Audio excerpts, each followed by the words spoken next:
Si mashtroi të gjithë, spioni më i madh i Mossadit, rekruti i papritur. Në pranverën e vitit 1960, Eli Cohen punonte si kontabilist, duke jetuar një jetë qëndrueshme me gruan e tij të re, derisa dikush trokiti në derën e zyrës së tij. Buri i dera tha se ishte oficer i inteligjencës në Ministrinë e Mbrojtjes së Izraelit. Ai ofroi Elit një punë që përfshinte udhëtime në Evropë dhe vendet arabe. Fillimisht, Eli nuk ishte interesuar.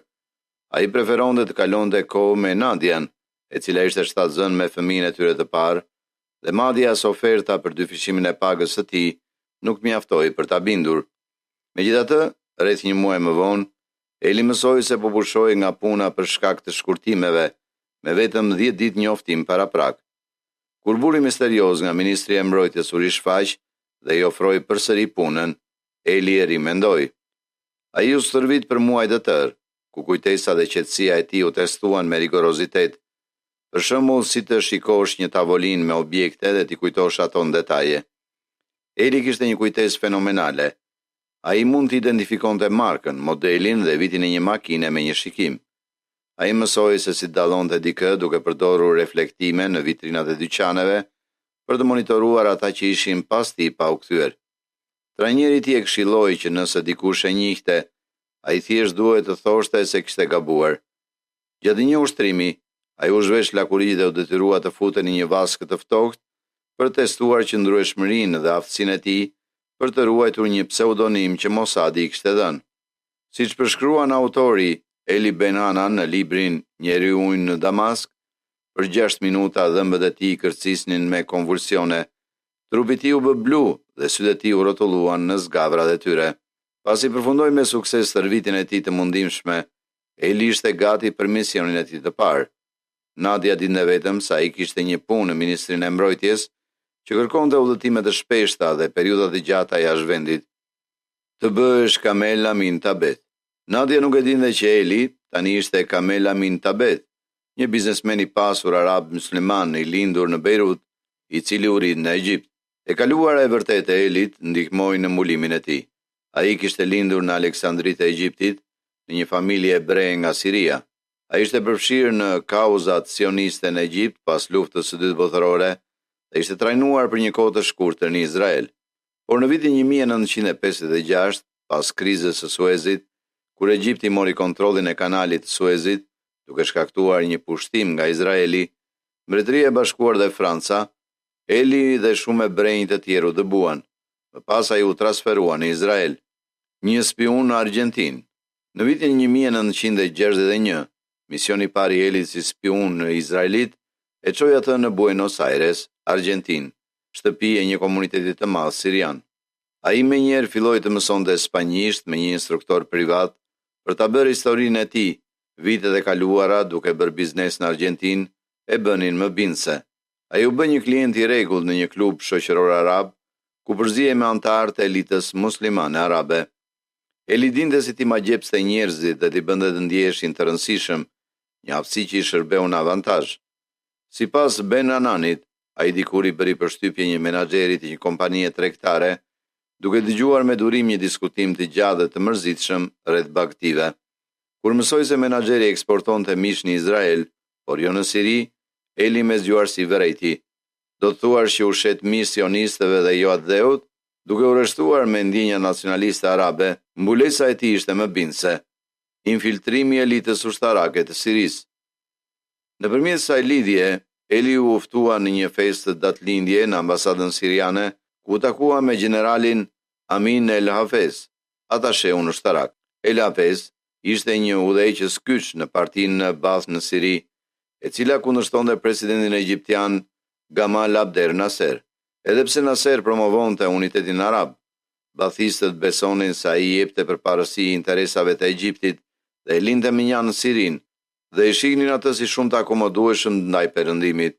Eli shpejt e ndjeu ambicien e generalit dhe e komplimentoi, duke i thënë: "Pse, general, të gjithë po thonë se je një nga udhëheqësit e partisë që do t'i jap fund inferioritetit të Sirisë." Vërejtja pati efektin e dëshiruar. Siç vëren Ben-Hanan, fytyra e El Hafezit ndriçoi. I impresionuar, Generali e ftoi Elin në zyrën e tij dhe la të kuptojë se partia e tij do të vinte së shpejti në pushtet. Eli raportoi me kujdes çdo detaj në Tel Aviv. Ai i kodoi raportet e tij të inteligjencës duke përdorur një libër kodesh të shkruar me bojë të padukshme. Regjistroi mesazhet në kaset dhe i transmetoi ato duke përdorur një radio me tranzitor me një transmetues të fshehur. Për të ruajtur sekretin, ai e shkatërroi librin e kodeve pas çdo përdorimi. Në janar të vitit 1962, Eli u ricaktua në Damask të Sirisë, duke u paraqitur si një biznesmen i pasur i etur për të investuar në dheun e tij. Ai mori me qira një vilë luksoze pranë selisë së ushtrisë siriane.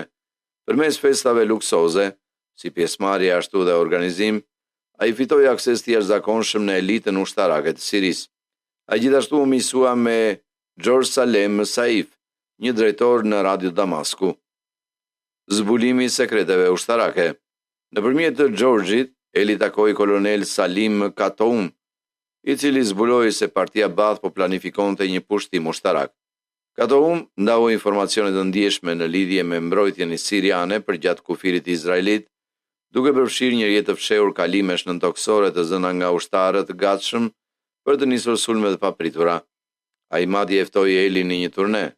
Gjatë turneut, të udhëhequr nga Toger Mazi Zaher Aldin, Eli pa se si forcat siriane kishin një avantazh strategjik në lartësitë e Golamit, me pamje nga territori i Izraelit. Togeri dërgoi atij një hartë që detajonte fortifikimet e planifikuara. Edhe pse Eli nuk mundi ta fotografonte, kujtesa e tij e jashtëzakonshme i lejoi të ruante çdo detaj, të cilin e transmetoi në Tel Aviv të nesërmen në mëngjes. Por edhe spionët më të mirë përballen me vështirësi. Një mëngjes, ndërsa transmetonte, Togeri hyri papritur në apartamentin e Elit. Eli kishte lejuar qëllimisht akses të hapur për të ndërtuar besim. Kur Togeri vuri re librin e tij të kodeve dhe e pyeti, Eli me qetësi pretendoi se po punonte me një fjalë kryq, një përgjigje e shpejtë që ia ruajti maskën. Gjurmimi i nazistëve. Ndërsa ishte integruar brenda elitës së Sirisë, Eli mori përsipër dhe një mision tjetër, gjurmimin e ish nazistëve. Ai u ngarkua me detyrën e gjetjes së Franz Radermacher, një kriminal lufte nazist që fshihej në një pseudonim në Buenos Aires. Rademacher kishte frikë se Mossadi do ta kapte, ashtu siç kishte bërë me Adolf Eichmann, i cili u rrëmbye në Argjentinë dhe u ekzekutua. Eli u drejtua mikut të tij me lidhje të mira, Majd Sheikh Alart, të cilin e kishte magjepsur me dhurata të menduara mirë si puro kubane. Sheikh Alart përfundimisht e prezantoi atë me Rademacher.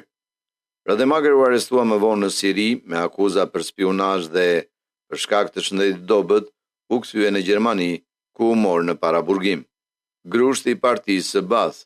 Më 8 mars 1963, partia Baath përmbysi qeverinë siriane dhe generali El Hafez u bë president. Eli tani kishte qasjet drejt për drejt e figura më e fuqishme e Sirisë. Për të festuar, ai organizoi një festë ekstravagante në vilën e tij. Në festë, Eli takoi një inxhinier të përfshirë në projektin e devijimit të lumit Jordan, një plan për ndërprerë furnizimin me ujë të Izraelit, Ibn Ladan. Inxhinieri u mbur se dikat e tyre ishin ndërtuar për t'i bërë ballë bombave izraelite. Eli ia transmetoi të gjitha Tel Avivit, duke mundësuar Izraelit të hartonte me saktësi mbrojtjen e Sirisë. Më 13 nëntor 1964, kur forcat siriane qelluan mbi traktorët e Izraelit pranë kufirit, forcat ajrore të Izraelit nisën sulme ajrore të saktësuara mbi pajisjet e devijimit të lumit Jordan të Sirisë, duke ndaluar përkohësisht planet e Sirisë. Më vonë, gjatë luftës 6 ditore në vitin 1967, raportet e udhësishme të Elit mbi fortifikimet siriane në lartësitë e Golanit rezultuan dobishme, duke i mundësuar Izraelit të pushtonte shpejt territorin strategjik. Presidenti El Hafez ishte bërë gjithnjë më dyshues për një rrjedhje informacioni. Pasi u kthye nga një operacion urgjent në Veshka në Paris, ai vuri re se transmetimet radiofonike izraelite detajonin çdo aspekt të udhëtimit të tij. Për të konfirmuar dyshimet e tij, ai mbajti një takim sekret me zyrtarë të lartë, duke i ndaluar ata të ndanin detaje me këdo. Menjëherë pas saj, ai dëgjoi transmetimin arabisht i Izraelit dhe u trondit kur dëgjoi detajet. Ai e kuptoi se rrjedhja kishte të ngjartë ishte përmes transmetimeve radiofonike, pasi informacioni u transmetua kaq shpejt. Rreth kësaj kohe, Eli u kthye në Izrael me leje. Ai u tha miqve të tij sirian se ishte në një udhëtim pune jashtë vendit. Ai u ribashkua me Nadian, 2 vajza të tij të vogla dhe një djalë që lindi gjatë vizitës së tij. Por nuk kaloi shumë kohë para se ti duhej të kthehej në punë. Eli i premtoi gruas së tij se së shpejti do të kthehej në shtëpi përgjithmonë, kur kontrata e tij me ministrin e mbrojtjes të mbaronte në maj 1965. Por ajo ditë nuk do të vinte kurrë. Më 24 janar 1965, agjentët e sigurisë hynë me forcë në apartamentin e Elit, ndërsa ai po transmetonte në Tel Aviv. Sipas Izraelit, transmetimet e tij ishin kapur dhe gjurmuar nga inteligjenca siriane. Agjentët e sigurisë e detyruan Elin të dërgonte informacione të reme në Izrael. Ushtria siriane është në gjendje gatishmërie, por Eli e transmetoi mesazhin me shpejtësi më të ngadaltë në mënyrë që Tel Avivi të kuptonte se ai ishte kapur. Presidenti El Hafez organizoi një gjyq spektakël me rezultatin tashmë të përcaktuar. Më 8 maj 1965, Eli Cohen u dënua me vdekje për spionazh. Nadia dëgjoi radio ndërsa transmetohej dënimi i Elit. Autori Ben Anan përshkruan reagimin e saj. Me forcat e fundit, Nadia Cohen goditi radion përpara saj. Grushtat e saj thyen xhamin dhe e hodhën radion në tokë. Pastaj, me një ulërim histerike, ajo udhë me shpejtësi drejt dritareve dhe i theu të gjitha xhamat njëri pas tjetrit. Vllai i Elit nxitoi pranë saj për ta ngushëlluar. Siria e hodhi poshtë ofertën e Izraelit për ta shkëmbyer atë me 10 spion sirian dhe miliona dollar ndihma dhe furnizime. Gjendja e vështirë e Elit fitoi simpati dhe mbështetje në të gjithë botën perëndimore. Kryeministri kanadez John D. Diefenbaker ju lut presidentit sirian ta rishqyrtonte, papa i dërgoi një shënim personal presidentit El Hafez. Megjithatë, asgjë nuk do t'ia ndryshonte mendjen. Ai u ndjej tradhtuar nga njeri që e konsideronte mik të ngushtë. El Hafez e mori në pyetje personalisht Elin dhe u trondit kur zbuloi se Eli nuk ishte musliman. Ai kishte vështirësi në recitimin e kapitujve të parë të Kuranit, një nga vargjet më të rëndësishme në Islam. Ai u habit kur kuptoi se Eli ishte hebre. Para ekzekutimit të tij publik, Eli t'u lejua të shkruante një letër gruas dhe fëmijëve të tij. Për Nadian time të dashur dhe familjen time të dashur, po ju shkruaj këto fjalë të fundit. Nadia ime dashur, kujdesu për veten dhe fëmijët tanë. Kujdesu për ta dhe jepu atyre edukimin më të mirë të mundshëm. Je i lirë të rimartohesh, të japësh fëmijëve tanë një baba. Po të lutem të mos vajtosh për të kaluarën, por të shikosh drejt së ardhmes. Po dërgoj puthjet e mia të fundit dhe pjesës tjetër të familjes sime, veçanërisht në nësime. Ju lutem, lutuni për shpirtin tim. Atij u lejua të lutej me një rabin hebre. Ekzekutimi i Elit u transmetua drejt për drejt në televizionin sirian, në sheshin e dëshmorëve të Damaskut. E kam rregulluar imazhin nga respekti dhe konsiderata për shikuesit. Pavarësisht dekadave të apeleve nga familja e Elit, Siria ka refuzuar ta kthejë trupin e tij dhe nuk ka zbuluar se ku është varrosur spiuni më i famshëm i Izraelit. Faleminderit që na ndiqni.